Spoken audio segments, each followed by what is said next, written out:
Okay, let's dive right in. We're cracking open the International Monetary Fund's latest assessment of the Chinese economy. And it's a really fascinating look under the hood of one of the world's most important economic engines. So, at first glance, things look pretty good. China's economy grew by 5% in 2025, which, hits their official target. That's a solid number, for sure. But as is so often the case in economics, the big question is that headline number really telling us the whole story? Are there some underlying issues we should be looking at? Let's find out. And it turns out the answer is yes. Beneath that 5% growth, the IMF's diagnosis reveals an economy that's actually pretty seriously out of balance. The old model that delivered growth for decades, it's starting to show some major cracks. Now, take a look at this chart because it really tells the story. See those bars for 2025? That green slice, net exports, is doing a ton of the heavy lifting. But the blue part, final consumption, that's basically people like you and me spending money, is looking a lot less robust. It's a clear sign that domestic demand is weak. And this slide really hammers that point home. You've got 5% growth, a healthy current account surplus, but look at inflation, 0%. That is a huge red flag. It points to deflationary pressure, which means prices aren't rising, and that can seriously put the brakes on an economy. So here's the bottom line, right, from the IMF's own assessment. This imbalance is the core risk. Relying on exports to power the economy just isn't a sustainable bet, especially with global trade tensions on the rise. China's economy needs a new engine.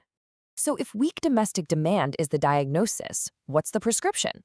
Well, the first part of the IMF's plan is all about rebuilding consumer confidence and getting people to open up their wallets again. And a huge piece of this puzzle is the property crisis. I mean, just look at this chart. Residential real estate sales have basically fallen off a cliff. For millions of Chinese households, their main source of wealth is tied up in property. So when that market gets shaky, consumer confidence just plummets. So, to tackle this head-on, the IMF has a very specific and pretty bold recommendation, a central government support package worth 5% of GDP. And the goal is super targeted. Fund the completion of all those pre-sold, unfinished apartment buildings. This protects homebuyers directly and hopefully helps restore some faith in the market. But it's not just about real estate. Even if the property market magically stabilized tomorrow, there's another powerful reason why people are holding back on spending. It's something economists call high precautionary savings. And these two charts, side by side, tell the whole story. On the left, you can see that Chinese households save a way bigger chunk of their income than people in other countries. The chart on the right gives us a big clue why. Government spending on the social safety net, things like healthcare and pensions, is relatively low. People feel like they have to save for a rainy day on their own. So the IMF solution is to go right at the source. Strengthen that social safety net. If you expand pensions, boost health spending, and make it easier for people to access urban benefits, you reduce the need for people to save so much. That, in theory, frees up a lot more money to be spent in the economy. Okay, so we've covered the consumer side, but there's another, much more hidden risk we need to talk about. This one is lurking deep inside the financial system itself. And to understand this risk, you have to know about something called a local government financing vehicle, or LGFV.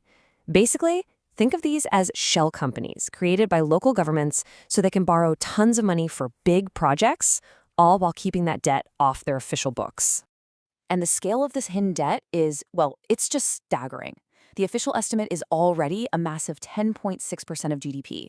But the IMF's own analysis suggests the real number could be about 4 times higher than that. That is a colossal and mostly unseen financial risk. So the IMF lays out a clear 3-step plan. First, restructure the debt for the LGFBs that just aren't sustainable. Second, recognize the losses openly and figure out who's going to bear the cost. And third, and this is crucial, reform the whole system so this kind of hidden debt bomb can't be built all over again. Now, all these domestic reforms are incredibly important, but they don't happen in a bubble. The IMF makes it very clear that for this internal rebalancing to work, it really needs to be supported by a more stable, cooperative, global environment. And this quote from the IMF board pretty much says it all. They're pushing for working together to solve trade disputes and being really careful about using national security as a reason to block trade.